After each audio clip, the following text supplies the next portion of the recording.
안녕하세요. 이효정입니다.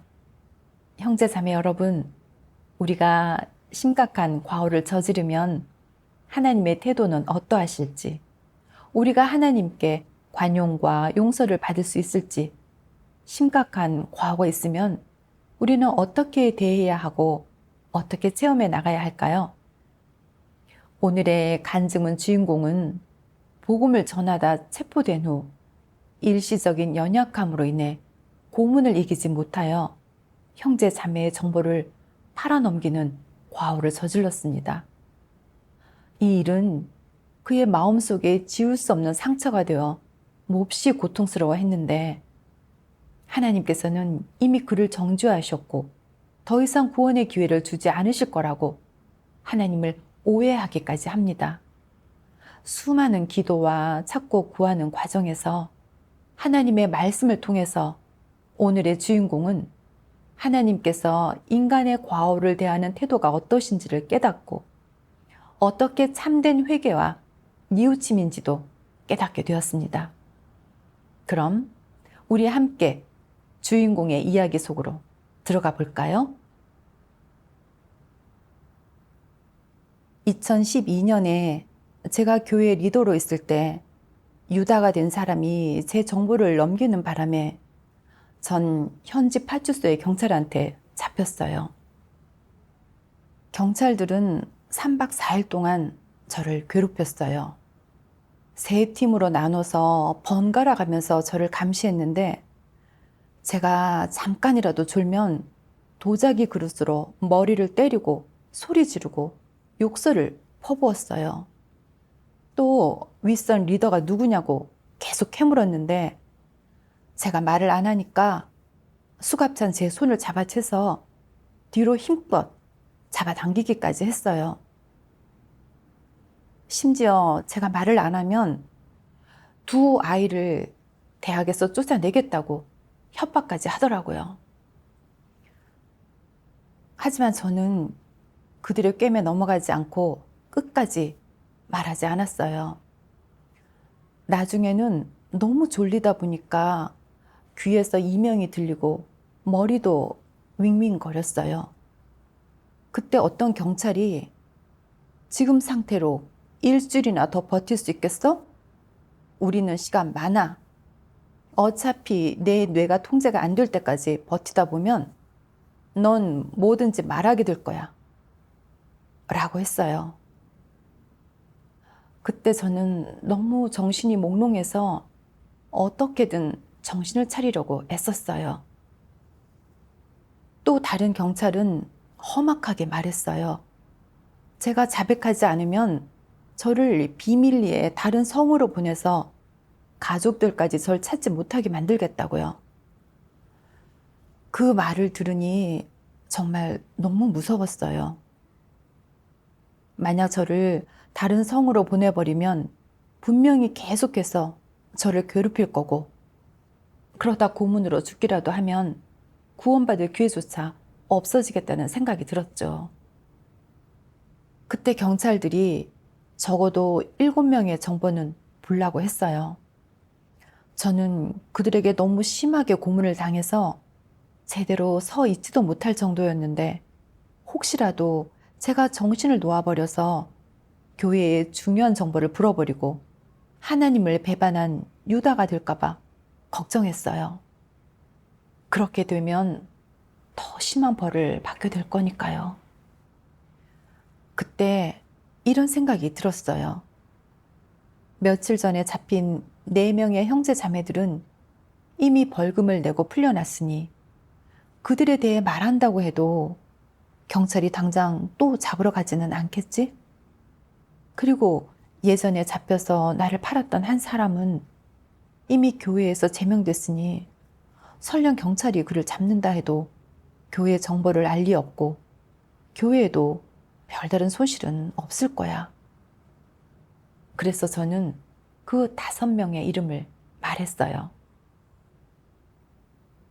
근데 예상 밖으로 경찰 간부 한 명이 저를 향해 수첩을 냅다 던지더니 손가락으로 저를 가리키면서 소리쳤어요. 너 나랑 한번 해보자는 거지? 이 사람들은 이미 교육이 끝난 사람들이야. 그러자 다른 경찰들이 대장이 화내는 걸 보고 전기 담요로 제 머리를 감싸고 무릎을 밟은 채로 신발이랑 양말을 벗기고 가죽 벨트로 발바닥을 인정사정 없이 때리는 거예요. 그러면서 그래도 안 불면 손톱 밑에 이쑤시개를 박아 넣겠다고 협박했는데 한 명은 그 말을 하면서 차에 가서 이쑤시개를 가져오겠다고 하더라고요. 그때 저는 너무 무서웠어요. 만약 그들이 정말 이쑤시개로 나를 찌르면 견딜 수 있을까? 저들이 나를 죽이려는 게 분명해. 이런 생각에 마음이 약해지면서 평소에 저를 자주 접대해 주셨던 한 형제님이 생각났어요. 그분은 연세가 많으셔서 예배 장소를 제공하기만 하시니 그분을 팔아 넘긴다 해도 교회에 큰 손해는 없을 거라고 생각했어요. 그래서 그 형제님의 진짜 이름과 주소를 적었죠. 경찰은 제가 말한 사람이 적다고 계속 신문했어요. 그때 정신이 번쩍 들었는데 전 넋이 나간 것처럼 갑자기 마음이 텅 비었고 너무나 무서웠어요. 제가 형제 자매들을 팔아서 유다가 되었으니 하나님은 절대로 저를 용서하지 않으실 거고 제 신앙생활은 이제 끝난 거나 마찬가지란 생각이 들었어요. 전 그 마귀들이 너무나 미웠고 그들을 깨며 넘어간 제가 너무나 원망스러웠어요. 그 후로 경찰이 다른 사람의 정보도 대라고 했을 때 제가 끝까지 말하지 않자 결국에는 저를 풀어줬어요. 집에 돌아오니 온몸에 힘이 하나도 없었어요. 문득 예전에 봤던 하나님 말씀이 떠올랐어요. 환난 가운데서 나에 대한 충성심이 조금도 없었던 사람들에게는 더 이상 긍휼을 베풀지 않을 것이다. 나의 긍휼은 여기까지이고 또 나는 나를 배반했던 자를 좋아하지 않으며 친구의 이익을 팔아먹은 자와 왕래하는 것은 더더욱 좋아하지 않기 때문이다. 이것이 나의 성품이다. 그 사람이 누구든 상관없다. 너희에게 알려주겠다. 누구든 내 마음을 심히 상하게 하는 사람은 두 번 다시 나의 관용을 얻지 못하고 누구든 나에게 충성하는 사람은 내 마음 속에 영원히 남아있을 것이다. 하나님은 공의롭고 거룩하신데 제가 형제자매들을 팔아버린 유다가 되었으니 이건 하나님의 성품을 거스른 거잖아요. 하나님은 분명 저 같은 사람을 더 이상 원하지 않으실 거라고 확신했죠. 제가 형제자매들을 팔았다는 생각만 하면 가슴이 찢어지는 듯이 아팠어요. 그 연로하신 형제님께서 저를 접대해 주셨는데 제가 그분까지 팔아넘겼으니 저는 은혜를 원수로 갚는 짐승만도 못한 사람이라는 생각에 자신이 미웠고 제가 하나님을 배반했다는 사실이 너무나 후회스러웠어요. 그 며칠 동안 저는 거의 매일 눈물로 보냈어요. 형제 자매들과 함께 모여 예배드리고 각자의 본분을 이행하던 그 행복했던 시절이 그리웠지만 이제 다시는 그 시절로 돌아갈 수 없겠다는 생각이 들었어요. 이제 저는 하나님께 버림받은 유다가 되었고 용서받을 수 없는 죄를 저질렀으니 계속 믿는다고 해도 하나님은 저 같은 사람을 구원해 주시지 않을 거라고 생각했죠. 하나님 말씀책을 집어들었지만 읽고 싶지는 않았고 기도하고 싶지도 않았어요. 이제 제 신앙의 삶이 끝났다는 생각만 하면 너무나 괴롭고 의기소침해졌고 언젠가 죽으면 이 괴로움에서 벗어날 거로 생각했어요. 그렇게 극도로 다운돼 있을 때 일말의 희망이라도 있다면 하나님은 구원하신다 라는 아주 부드러운 목소리가 귓가에 울리는 것 같았어요. 그때 얼른 하나님 말씀을 찾아 읽어봤어요. 하나님이 과거의 과오를 기억하든 안 하든 지금 너희에게 일말의 희망이라도 있다면 어떤 마음가짐을 지녀야 하겠느냐? 나는 성품 변화를 추구하고 하나님 알아가기를 추구해야 해. 더 이상 사탄에게 속지 않으며 하나님의 이름을 욕되게 하는 짓을 해서는 안 돼. 하나님의 권면의 말씀을 보니까 감격스러워 눈물이 멈추지 않았어요. 그리고 너무 부끄럽더라고요.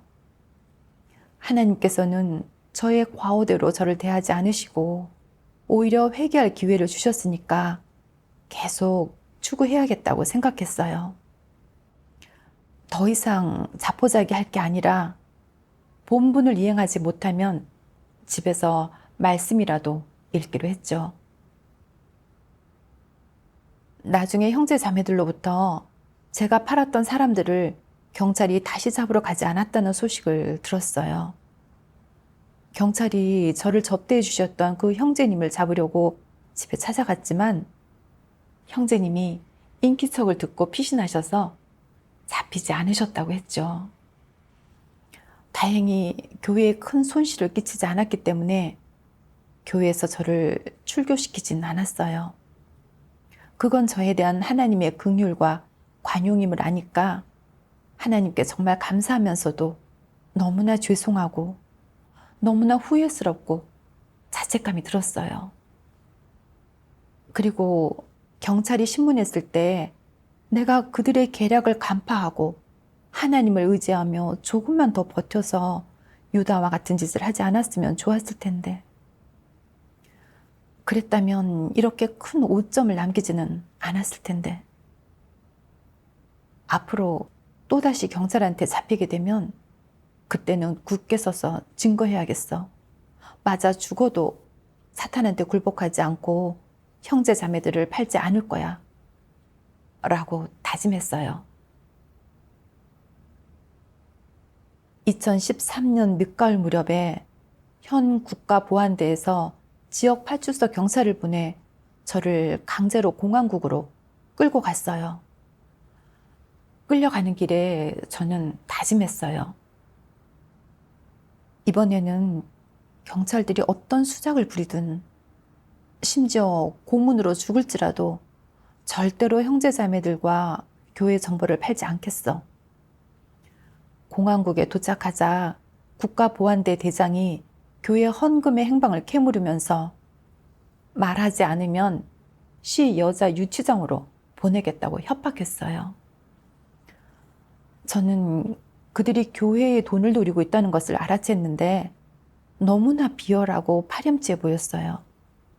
그래서 그들이 아무리 협박해도 저는 입을 굳게 다물었죠. 결국 경찰은 저를 풀어줬어요. 집에 돌아온 후에도 경찰들은 계속 저를 감시했고 심지어 가족들한테까지 저를 감시하라고 시켰어요. 그래서 거의 2년 동안이나 제대로 예배 모임에 참석하지 못하고 본분도 이행하지 못했죠. 그러니 심적으로 처지더라고요. 제가 전에 하나님을 배반하고 유다와 같은 짓을 한 것으로 인해 지금은 아무런 본분도 이행하지 못하게 돼 속죄할 기회조차 없게 되었으니 결국 도태되는 존재가 될 거라는 생각에 휩싸여 있었거든요. 그런 생각들을 하면 마음이 칼에 찔리는 듯이 아팠어요. 저는 눈물을 흘리며 하나님께 인도해 달라고 기도했어요. 그러다 예전에 자주 불렀던 시련 속에서 믿음이 있어야 한다라는 찬양이 생각났어요. 시련을 겪는 과정에서 사람이 연약해지거나 소극적이 되거나 하나님의 뜻을 깨닫지 못하거나 실행의 길에 대해 잘 알지 못하거나 하는 것은 다 정상이다. 하지만 결론적으로 너는 하나님의 사역에 대해 믿음이 있어야 하고 욥처럼 하나님을 부인하지 말아야 한다. 하나님의 뜻을 깨달았어요. 고난과 연단을 겪으면서 사람이 갖춰야 할 건 하나님에 대한 진실한 믿음이기에 저는 하나님에 대한 믿음을 잃을 게 아니라 순종해야 했어요. 비록 나가서 본분을 이행하지는 못해도 집에서 간증문을 쓸 수 있잖아요. 그렇게 생각하니 마음의 고통이 조금은 가벼워지는 것 같았어요. 2015년에 교회에서 저한테 문서 관련 본분을 안배해 줬어요. 한 번은 장민 형제님이 하나님을 믿다가 잡혔던 체험을 이야기했는데 형제님은 이렇게 말했죠. 다른 사람이 저를 팔아 감옥에 가더라도 저는 절대로 다른 사람을 팔 수 없어요. 그건 너무 인간적이지 못한 짓이에요. 그 말을 듣는데 마음이 칼에 찔리는 것처럼 아픈 게 차마 고개를 못 들겠는 거예요. 형제님은 감옥에 가는 한이 있더라도 굳게 서려고 하는데 저는 죽음을 두려워하는 마음 때문에 형제 자매들을 팔아버렸으니 이 과오는 정말 용서받을 수 없다는 생각이 들었죠. 그렇게 하나님께서 저 같은 사람은 구원하지 않으실 거라는 생각이 들 때면 다시 무척 의기소침해졌어요. 나중에 죽어도 유다와 같은 짓을 하지 않고 하나님을 위해 굳게 섰던 형제자매들의 간증 글들을 읽게 되었어요. 그분들은 상처투성이었지만 그 강인함과 꿋꿋한 모습으로 하나님을 증거하여 하나님께 영광을 돌린 걸 보니 정말 감탄하지 않을 수 없었어요.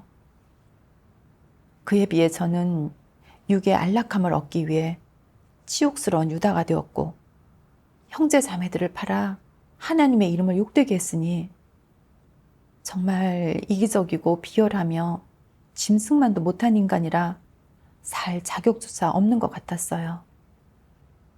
그러니까 마음이 너무 괴로워서 언젠가 죽으면 해탈하게 될 거니 이런 마음의 고통을 감내할 필요도 없을 거라는 생각이 들었어요. 얼마 후 전부터 앓고 있었던 위장병이 더 심해졌고 다리에 류머티즘까지 재발하자 밤에 잠도 제대로 못 잘 정도로 아팠어요. 그때 사역 파트너였던 자매님은 진리를 구해 자신을 반성해 보라고 일깨워 줬어요. 그때 전 이런 생각을 했어요. 반성할 게 뭐가 있어? 이 병은 하나님의 징벌이고 내가 당연히 받아야 할 음보야. 그때 죽는 게 무서워서 유다짓을 한 내 탓인 걸 어떡해? 이 오점은 영원히 지워지지 않을 거고 아무리 추구해도 나에게는 다른 형제 자매들처럼 구원받을 기회가 없을 거야. 난 교회에서 시키는 대로 그냥 하는 거지. 힘 쓸 수 있을 때 힘이나 좀 쓰다가 언젠가 힘 쓰는 게 끝나면 죽으면 그만이야. 제가 진리를 구하지 않다 보니까 참 오랫동안 과오에서 해방되지 못한 채 살았고 그 일은 가시처럼 제 마음에 박혀서 언급만 해도 가슴이 너무나 아팠어요. 2023년 12월에 체험 간증 영상을 봤는데 거기에 인용된 하나님 말씀 한 단락이 딱 제 내적 상태와 맞았어요.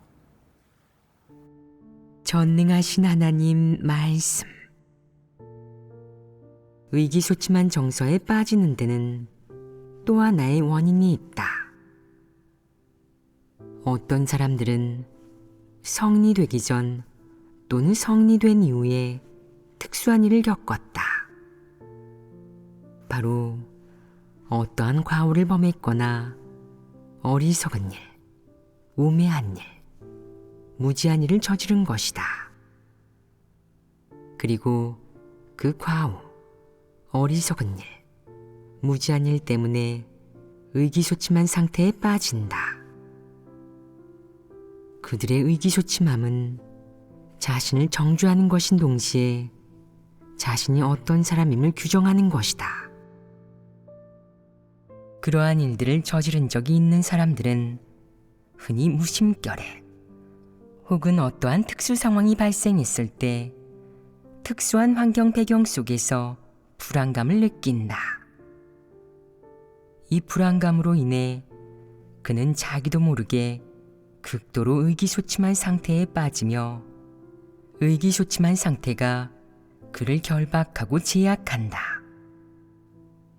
설교를 듣거나 진리를 교제할 때마다 머릿속에서 마음 깊은 곳에서 의기소침함이 서서히 고개를 든다. 그러면 그는 자신을 이렇게 힐책한다. 내가 할 수 있겠어? 내가 진리를 추구할 수 있겠어? 내가 구원받을 수 있겠어? 내가 어떤 인간인데? 과거에 그런 짓을 했으니, 그런 인간이었으니 나는 구제불능인 게 아닐까?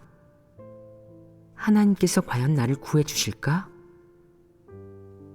때로 어떤 사람들은 의기소침한 정서를 버리고 거기서 벗어나 본인의 진심과 본인의 모든 에너지를 쏟아부어서 본분, 의무, 책임을 다하며 더 나아가 몸과 마음 전부를 바쳐 진리를 추구하고 하나님 말씀을 묵상하고 하나님 말씀에 공을 들이기도 한다. 그러나 일부 특수한 환경과 배경이 임했다 하면 그런 의기소침한 정서가 다시 우위를 점하고 마음속 깊은 곳에서 이렇게 참소한다. 너는 그런 짓을 했었잖아. 과거에 그런 인간이었잖아. 내가 구원받을 수 있겠어? 내가 진리를 실행한들 소용이 있을까? 내가 저지른 그 일을 하나님께서 어떻게 보실까? 내가 한 짓을 하나님께서 용서해 주실까? 내가 이렇게 대가를 치른다고 해서 예전에 범한 과오를 만회할 수 있을까? 그의 내면 깊은 곳에는 늘 자책과 참소가 존재하며 의문과 힐책이 떠나지 않는다. 그는 시종일관 의기소침한 정서에서 벗어나지 못한다. 자기가 저지른 추악한 일 때문에 언제나 내면이 불안하다. 그 때문에 그는 하나님을 몇 년이나 믿었음에도 하나님이 무슨 말씀을 하는지 듣지 못하고 이해하지 못한 것 같다. 구원받는 일이 자기와 관계가 있는지 없는지도 모르는 것 같다. 자기가 과연 사함과 구속을 받을 수 있을지, 자기한테 과연 하나님의 심판과 형벌을 받고 구원받을 자격이 있는지 그는 하나도 알지 못한다. 답을 얻지 못했기 때문에, 확실한 정론이 없기 때문에 그의 깊은 내면은 항상 의기소침하다. 그는 마음속으로 자기가 과거에 저지른 짓을 한 번 또 한 번 떠올리고 반복적으로 머릿속에서 재생한다.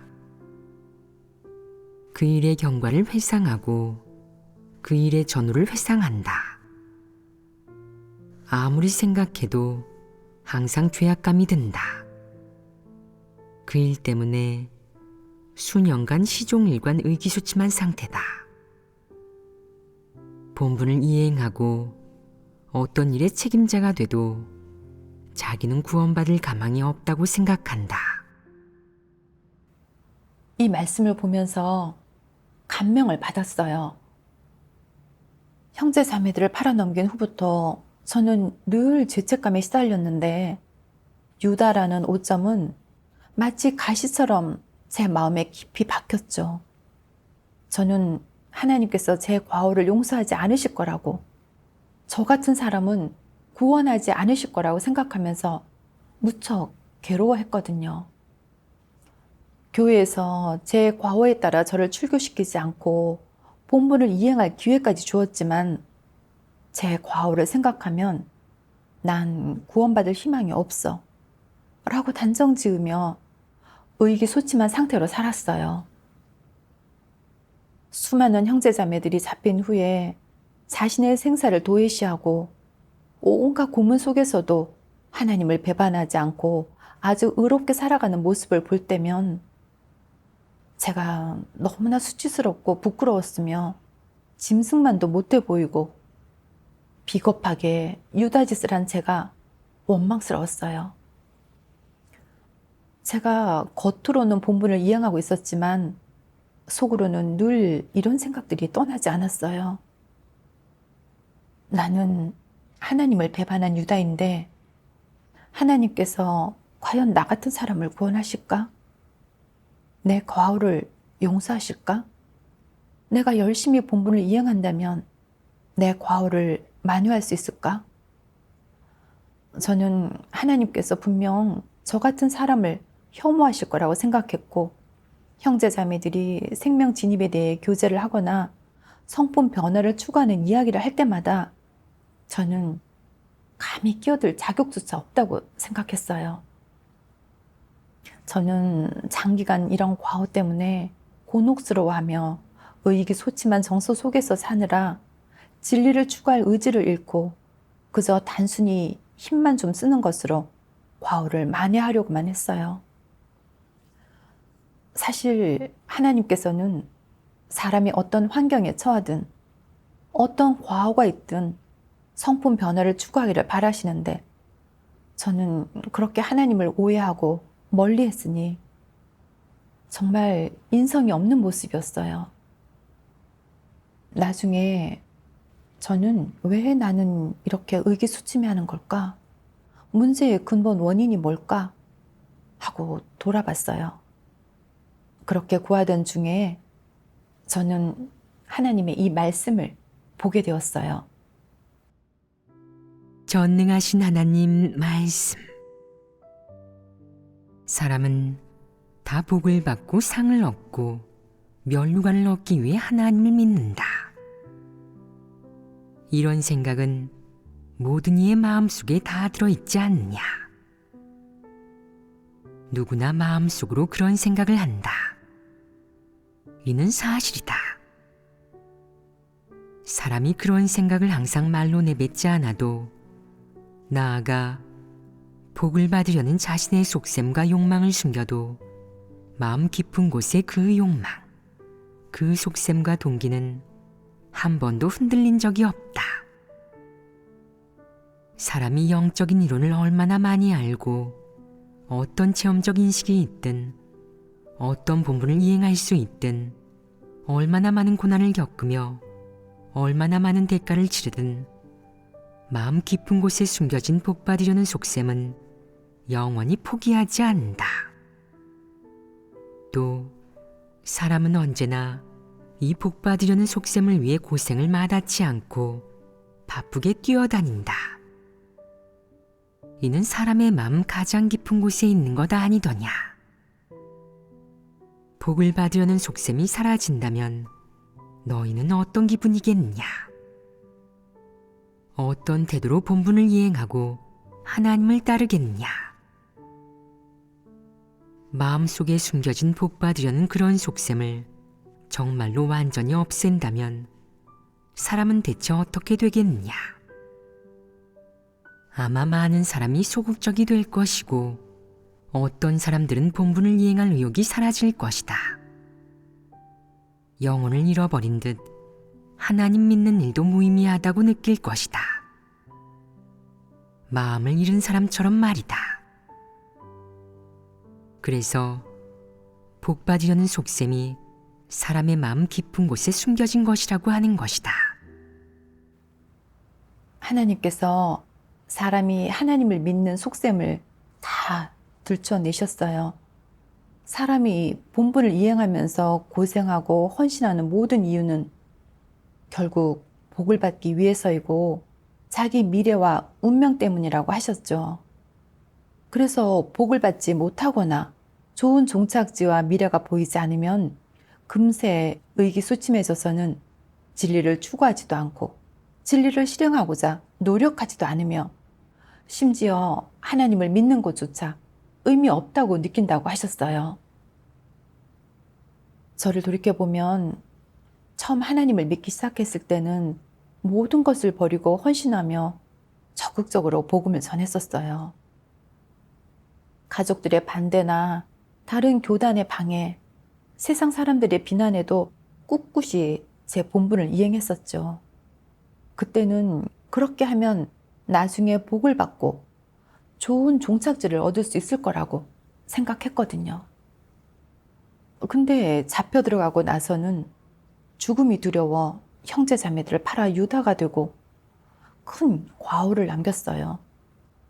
그때부터 저는 하나님이 저를 구원하지 않으실 거라고 생각했는데 복을 받지 못할 것 같으니 더 이상 노력하려는 믿음도 사라졌고 매일 산송장처럼 지냈어요.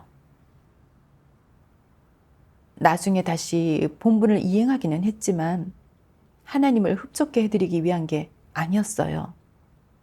단지 제가 본분을 이행하고 대가를 치르는 것을 보시고 하나님께서 제 과오를 용서해 주시고 죄를 사해 주셔서 나중에 복을 받을 수 있는 희망을 갖게 되기를 바라는 마음이 컸던 거죠. 근데 잡혀간 형제 자매들이 모진 고문으로 괴롭힘을 당했어도 죽을지언정 하나님을 배반하지 않고 굳게 선 모습을 보면서 저는 하나님을 배반한 유다가 됐고 제 과오는 하나님께서 혐오하시는 것이어서 더는 복을 받을 수 없게 되었다는 생각에 진리를 추구하거나 노력해야겠다는 마음을 접고 그저 자포자기하는 의기소침한 정서를 안고 지냈어요. 바울이 생각나더라고요. 하나님께 죽임을 당한 후에 자신이 하나님을 대적한 괴수였다고 인정했지만 그는 예수님을 대적했던 본성 본질에 대해서는 전혀 알지 못했잖아요. 그저 단순히 고난을 받고 감옥에 가고 열심히 뛰어다니며 헌신한 것을 하나님께 면류관과 상을 요구할 수 있는 자본으로 여겼어요. 바울이 고난받고 헌신했던 속셈과 목적은 결국 복을 받기 위한 것이었고 하나님과 거래를 하려고 했던 것이지 진정으로 회개한 것이 아니었어요. 저는 형제 자매들을 팔아넘기는 큰 악을 저지르고도 본분 이행을 빌미로 하나님께 죄를 사함받고 복받을 기회를 얻으려고 했는데 이는 정말 비이성적인 모습인 거죠.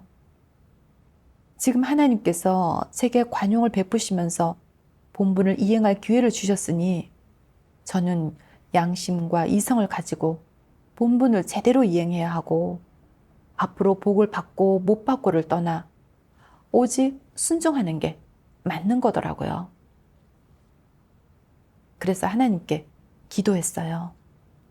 하나님, 제가 계속 복을 받으려고 당신과 거래를 해왔으니 참으로 패역하고 인성이 없었습니다.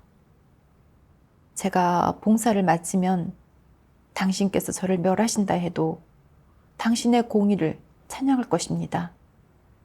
하나님, 진심으로 회개합니다. 앞으로 제 결말이 어떻게 되든 저는 더 이상 복받기를 추구하지 않고 피조물로서의 본분을 제대로 이행하겠습니다. 나중에 이 말씀을 보면서 하나님의 공의 성품에 대해 조금 알게 됐어요. 전능하신 하나님 말씀. 어떤 사람들은 조금만 과오를 저질러도 이렇게 추측한다. 하나님이 나를 드러내고 도태시킨 게 아닐까? 나는 하나님에게 죽임을 당하는 거 아닐까? 하나님이 이번에 사역하러 온 것은 사람을 죽이기 위해서가 아니라 최대한 사람을 구원하기 위해서다. 과오 없는 사람이 없는데 만약 모두 죽인다면 그게 구원이겠느냐? 사람은 일부 과오는 고의로 저지르고 일부 과오는 자기도 모르게 저지른다. 자기도 어쩔 수 없는 일에서 내가 인식하고 나서 변화할 수 있다면 하나님이 내 변화를 기다리지 않고 너를 죽여버리겠느냐? 하나님이 이런 식으로 사람을 구원하겠느냐? 그렇지 않다. 내가 폐역 성품이 있든 자신도 어쩔 수 없든 기억해라. 자신을 반성하고 인식하며 서둘러 돌아서서 힘을 다해 진리의 공을 들여야 하고 어떤 상황이 나타나든 자포자기해서는 안 된다. 하나님이 하는 것은 사람을 구원하는 사역이다. 하나님은 구원하려는 사람을 아무렇게나 죽이지 않는다. 이는 분명하다. 하나님을 믿는 사람이 정말로 결국 하나님에게 죽임을 당하더라도 하나님이 한 일은 틀림없이 공의로운 것이다. 때가 되면 무엇 때문에 그를 죽였는지 내가 알도록 할 것이고 진심으로 탐복하게 할 것이다. 지금 너희는 오로지 진리의 공을 들이고 생명에 진입하는 것만 중시하고 본분을 잘 이행하는 것만 추구하여라. 이는 바람직하다. 최종적으로 하나님이 어떻게 처리하든 틀림없이 공의로울 것이니 너는 이를 의심해서는 안 되고 걱정할 필요도 없다. 비록 지금 너는 하나님의 공의를 이해하지 못하겠지만 언젠가는 탐복할 것이다. 하나님은 일할 때 항상 광명정대하고 공개적으로 모든 것을 드러낸다. 너희가 이 방면에서 진지하게 생각해 본다면 하나님이 하는 것이 사람을 구원하는 사역이고 사람의 폐괴의 성품을 변화시키는 사역이라는 사실을 마음속으로 인정할 수 있을 것이다. 이 말씀을 보면서 깨달았어요. 사람이 과오를 저질렀다고 해서 하나님께서 무조건 벌하시는 것이 아니라 당시의 배경과 사람의 속셈, 그리고 그 사람의 본질에 따라 대하시는 거였어요. 하나님께서 사람을 구원하시는 기간에 사람이 과오가 있으면 빨리 회개하고 변화하고 진리를 구해 자신의 과오를 해결하고 적극적으로 하나님의 요구에 이르기 위해 노력한다면 하나님께서는 여전히 그 사람에게 기회를 주시더라고요. 이게 하나님의 사람을 대하는 원칙이었어요. 제가 경찰한테 괴롭힘을 당해 정신이 혼미한 배경하에서 순간적으로 연약해져 형제 자매들을 팔았지만 교회와 형제 자매들한테 큰 손실을 끼치지는 않았어요. 그 후에 저는 몹시 후회하고 자신을 미워했어요. 교회에서는 저를 출교시키지 않고 오히려 본분을 이행할 수 있도록 해줬는데 그게 바로 저를 향한 하나님의 관용과 긍휼이잖아요. 반면에 우리 교회에서 장기간 리더를 했던 두 사람은 경찰에 붙잡힌 후 유다가 되어 형제 자매들을 팔아넘겼어요. 그들은 조금도 뉘우치는 모습이 없었을 뿐만 아니라 오히려 삼서에 서명하고 경찰들을 데리고 다니면서 형제 자매들을 지목해 체포하도록 도우면서 큰 붉은 용의 앞잡이 노릇을 했어요. 그들의 본질은 마귀였기에 결국 교회에서 출교됐어요. 이런 사례를 통해 하나님은 원칙적으로 사람을 대하신다는 걸 알 수 있죠. 한순간의 연약함으로 별로 중요하지 않은 정보를 말했지만 그 후에 스스로 뉘우치고 진심으로 회개하는 사람에게는 하나님이 다시 기회를 주시죠. 반면에 하나님을 배반하고 본질이 유다에 해당하는 자들은 교회에 섞여 들어온 가라지 같은 존재라서 출교시켜야 하죠. 결국에는 하나님의 벌을 받게 되는 거고요. 저는 하나님의 뜻을 제대로 알지 못하여 제 관념과 상상으로 살면서 하나님을 오해하고 착보자기 했으니 제가 바로 천지분간을 못하고 살이 분별이 안 되는 어리석은 사람이었어요. 어느 날 한 체험 간증 영상을 보게 되었는데 정말 많은 걸 느끼게 됐어요. 영상 속의 형제님은 붙잡힌 후에 자기를 섬겨주었던 접대집 자매님을 팔아 넘겼는데 그 고통이 이루 말할 수 없을 정도였대요. 나중에 왜 자신이 하나님을 배반하고 유다가 될 수 있었는지 곰곰이 반성해 보니 결국 원인은 죽음에 대한 두려움이었다고 했죠.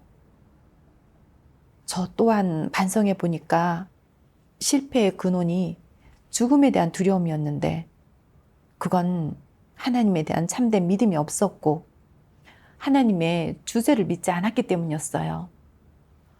그러면서 하나님의 이 말씀을 봤어요. 전능하신 하나님 말씀. 전체 인류를 통틀어 전능자의 눈 아래에서 보살핌을 받지 않은 자가 있느냐? 전능자의 예정 속에서 생존하지 않는 자가 있느냐? 사람의 생사존망은 자신의 선택에서 비롯된 것이냐? 사람의 운명은 자신이 주관할 수 있는 것이더냐? 얼마나 많은 사람이 죽음을 원했는지 모르지만 죽음은 오히려 그들을 멀리 피해갔다. 얼마나 많은 사람이 삶의 강자가 되길 원하고 죽음을 두려워했는지 모르지만 부지부식간에 죽는 날이 다가와 그들을 죽음의 심연 속으로 떨어지게 하였다. 이 말씀을 보면서 사람의 생사는 모두 하나님의 주제 아래 있다는 걸 깨달았죠. 제가 경찰에 붙잡혀 맞아 죽을지 살지는 하나님께서 결정하시는 거였죠. 설령 고문으로 시달리다가 죽게 된다 하더라도 제가 굳게 서서 하나님을 증거해 하나님께 영광을 돌린다면 제 죽음은 가치 있고 의미 있는 게 되는 거죠. 예수님께서도 말씀하셨잖아요. 몸은 죽여도 영혼은 능히 죽이지 못하는 자들을 두려워하지 말고 오직 몸과 영혼을 능히 지옥에 멸하시는 자를 두려워하라. 사람의 육은 박해받아 죽임을 당할 수 있지만 목숨을 내걸고 굳게 서서 하나님을 증거한다면 그건 하나님께 인정받는 일인 거죠. 예수님을 따르던 제자들처럼 말이죠. 그들은 복음을 전하다가 박해를 받았잖아요. 어떤 이는 거열형에 처해졌고 어떤 이는 목이 잘렸으며 어떤 이는 돌에 맞아 죽임을 당했어요. 그리고 베드로는 하나님을 위해 거꾸로 십자가에 못 박히기까지 했어요. 그들은 소중한 생명으로 하나님을 위해 힘있게 증거했죠. 겉보기에는 그들의 육체가 죽은 것처럼 보이지만 그들의 영혼은 하나님께 돌아가 다른 방식으로 살고 있는데 그들은 생명의 대가로 사탄을 부끄럽게 만든 거였어요. 경찰한테 고문당해 죽을까봐 두려워 자기가 살겠다고 형제 자매들과 교회 정보를 팔아넘겨 하나님을 배반하는 유다가 된다면 목숨은 부지할 수 있을지라도 진리를 실행한 간증도 하나님께 순종한 간증도 없기에 사탄의 웃음거리로 전락할 수밖에 없어요. 그럼 하나님이 보시기에 육은 살아있을지라도 죽은 사람과 같고 결국에는 지옥에 떨어져 벌을 받게 되죠. 저는 죽음의 의미를 꿰뚫어 보지 못해 비굴하게 목숨을 부지하려고 사탄과 타협했으니 영원히 양심의 가책을 받는 고통은 육체가 겪는 고통보다 훨씬 더 컸어요. 제가 하나님의 영광을 위해 죽음을 각오하고 굳게 섰다면 그게 사람다운 삶을 살게 되는 거죠. 곰곰이 생각해 보니까 제가 실패한 데에는 또 다른 이유도 있더라고요. 저는 갓 풀려난 형제 자매들이나 그다지 중요하지 않은 본분을 이행하는 형제 자매들을 배신하는 건 교회 이익에 큰 손실을 주지 않을 거라고 생각했는데 그건 정말 그릇되고 터무니없는 관점이었어요. 제 배신 때문에 형제 자매들이 붙잡힌다면 그들이 모진 고문을 견디지 못하고 또 다른 사람들을 배신할 수도 있는데 그렇게 되면 더 많은 형제 자매들이 붙잡힐 수도 있는 거잖아요. 그게 바로 사탄의 관계에 넘어가는 꼴이 되는 거죠. 사탄은 더 많은 형제 자매들이 그 협박과 회유에 넘어가 서로 배신하게 만들고 더 많은 사람이 하나님을 부인하고 저버리게 하여 최종에는 하나님을 대적함으로 멸망당하고 구원받을 기회를 완전히 잃게 만드는 게 목적이잖아요. 사실 누구를 배신하든 성격은 다 유다가 되는 거고 하나님의 성품을 거스르는 것이며 하나님 보시기에는 영원히 지워지지 않는 오점이 되는 거죠. 이것마저 깨닫고 나니 저는 중국 공산당을 더 증오하게 되었고 진리를 몰랐던 가련한 제가 너무 원망스러웠어요. 그 후에 저는 제 과오를 어떻게 대해야 할지, 어떻게 실행해야 하나님의 관용을 얻을 수 있을지 구하기 시작했어요. 그때 하나님의 이 말씀을 보게 됐어요. 전능하신 하나님 말씀. 어떻게 해야 하나님의 사함과 용서를 받을 수 있느냐? 이는 내 마음에 달렸다. 내가 진심으로 죄를 인정하고 자기 잘못과 문제점을 진실로 깨닫는다면 내가 범한 과오가 됐든 죄업이 됐든 그 죄를 진실로 인정하는 태도가 내게 있고 내가 정말 그 일을 증오하고 돌아설 의사가 있고 앞으로 다시는 같은 잘못을 반복하지 않을 것이라면 언젠가는 하나님에게 관용과 용서를 받을 수 있다. 즉, 하나님이 내가 과거에 범한 무지하고 어리석고 더러운 일을 바탕으로 내 결말을 정하지 않는다는 것이다. 이 정도가 되면 하나님은 내가 저지른 일을 전혀 마음에 두지 않는다. 너도 다른 정상인과 다를 게 없어진다. 단, 전제는 내게 반드시 진심이 있어야 하며 진정한 태도로 회개해야 한다는 점이다. 마치 다윗처럼 말이다. 다윗은 자기가 범한 과오 때문에 얼마나 많은 눈물을 흘렸느냐. 그 양을 헤아릴 수 없다. 몇 번이나 울었느냐.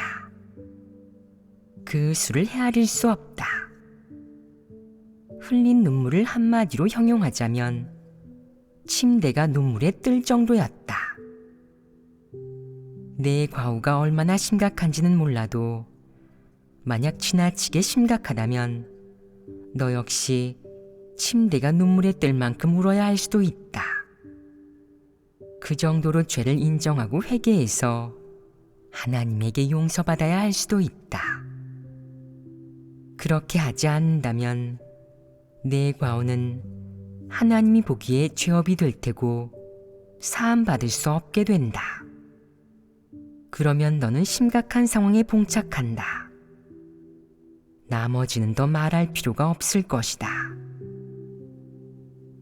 하나님에게 사함받고 싶다면 우선 내 진심을 꺼내 보여야 한다. 한편으로는 진심으로 죄를 인정하는 태도가 필요하고, 다른 한편으로는 진심을 보이며 내 본분을 잘 이행해야 한다. 그러지 않는 경우는 언급할 필요도 없을 것이다. 이 두 가지를 해낸다면 정말 내 진심과 성의로 하나님을 감동시켜 내 죄를 사해 주도록 한다면 너도 남들과 다를 것이 없어진다. 하나님이 다른 사람들을 보는 관점으로 너를 볼 것이요, 다른 사람들을 대하는 방식으로 너를 대할 것이다. 또한 다른 사람들에게 행하는 심판과 형벌, 시련과 연단을 내게도 행하고 너를 불공평하게 대하지 않을 것이다. 그러면 내게 진리를 추구하고자 하는 의지와 염원이 생길 뿐만 아니라 진리를 추구하는 과정에서 하나님이 똑같은 방식으로 너를 깨우치고 인도하고 너에게 공급할 것이다. 당연하게도 내게 이러한 진심과 간절한 태도가 생겼으니 하나님이 너를 불공평하게 대할 리가 없다. 너도 다른 사람들처럼 구원받을 기회를 얻을 것이다. 이 말씀을 보면서 하나님께서 사람의 과오를 어떻게 대하시는지를 알게 되었어요. 하나님께서는 사람이 자신이 지은 죄를 진심으로 미워하는지, 하나님께 진심으로 회개하는지, 진리 원칙을 구하여 본분을 잘 이행하는지를 보시더라고요. 하나님께서는 사람의 악행을 미워하시지만 회개하는 마음은 소중히 여기셨어요. 베드로는 예수님께서 고난을 당하실 때 3번이나 주님을 부인했지만 나중에 예수님의 말씀을 떠올리고는 자신의 잘못을 뉘우치고 통곡하며 예수님께 죄를 자백하고 회개했잖아요. 그 후에 베드로는 예수님이 주신 중책을 받아들여 교회들을 양육하는 짐을 짊어졌고, 최종에는 하나님을 위해 십자가에 거꾸로 못 박혀 하나님을 사랑하는 증거를 했어요. 베드로는 하나님 앞에서 참된 회개를 함으로 하나님의 온전케 하심을 받았죠. 또 다윗의 경우는 간음을 저질렀을 때 하나님께서 공의로운 성품을 보이심으로 집안에 계속 재앙이 끊이지 않았어요. 하지만 다윗은 하나님을 원망하지 않고 오히려 자신이 하나님께 죄 지은 것을 뉘우치며 눈물로 침상을 띄울 정도로 울었어요. 또 노년의 젊은 처녀가 그의 곁에서 이불을 따뜻하게 해주었지만 다윗은 그 여인을 건드리지도 않았어요. 다윗은 하나님 앞에서 진실한 회개를 보였죠. 저도 베드로와 다윗을 본받아 진지한 마음으로 하나님께 죄를 자백하고 회개하기로 했어요. 그러면서 회개 기도를 했어요. 하나님, 제가 그동안 의기소침한 정서에 빠져 있었던 이유는 진리를 추구하지 않고 당신을 너무나 깊이 오해했기 때문이고, 또 제가 너무나 무감각해서 계속 진리를 구하지 않았기 때문임을 알게 되었습니다. 이제 당신의 말씀을 읽고 당신의 마음을 이해하게 되면서 더 이상 당신을 오해하지 않고 당신의 요구대로 실행하고 진실로 회개하겠습니다. 그 후에 저는 형제 자매들에게 제 과오를 솔직하게 털어놓고 제가 실패한 근본 원인을 해부했어요. 교회에서 저한테 새신자 양육을 맡겨주면 저는 진리를 갖추려고 노력했고, 새신자 양육 과정에 어려움이 생길 때는 기도하고 하나님께 의지하면서 진리 원칙을 구했어요. 그렇게 할 때마다 하나님의 인도하심을 느낄 수 있었고 정말 감동받았어요. 비록 저한테 심각한 과거가 있었지만 그 어려움 속에서 하나님을 의지했을 때 하나님께서는 여전히 저를 인도하시고 깨우쳐 주셨고 제가 성령님의 역사와 인도하심을 체험하게 해주셨어요. 이번 일을 통해 제가 진심으로 회개하기만 하면 하나님께서 실제로 저를 도와주신다는 걸 피부로 느끼게 되면서 끊임없이 하나님께 감사드렸어요. 진리를 구하고 하나님의 말씀을 읽으면서 저는 서서히 의기소침한 정서에서 벗어나게 됐고 제 과오를 올바르게 대할 수 있게 되었어요. 이렇게 체험하고 나니까 하나님께서는 부모가 자녀를 대하는 것처럼 사람을 대하신다는 걸 깨달았어요.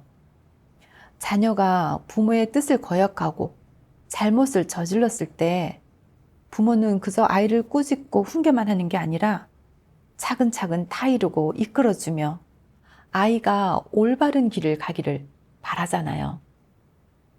하나님은 사람이 과오를 저지른 걸 보실 때 비록 말씀으로 엄하게 심판하고 드러내시며 정죄하고 형벌을 내리시지만 한편으로는 사람이 과오를 해결하여 진정한 회개에 이를 수 있는 길을 알려주시고 사람이 진리를 추구하여 구원받기를 바라시죠. 사람에 대한 하나님의 사랑은 정말 너무도 컸어요. 하나님께 감사드려요. 제가 이러한 것들을 깨달을 수 있었던 건 모두 하나님께서 인도하신 덕분이에요. 오늘의 간증문은 여기까지입니다. 정말 참으로 마음을 울리는 내용, 우리가 깊이 생각해 볼 만한 내용이었습니다. 우리는 모두 사탄에게 깊이 폐기되어 언제든지 넘어지고 실패하여 과오를 남길 가능성이 있습니다. 하지만 무엇보다 중요한 것은 우리가 과오를 저지른 후 어떻게 진리를 추구하고 진심으로 회개하는지 계속 앞으로 걸어갈 것인가 하는 것입니다. 오늘의 내용이 여러분에게도 도움이 되었기를 바랍니다. 시청해 주셔서 감사합니다. 다음 시간에 다시 뵙겠습니다.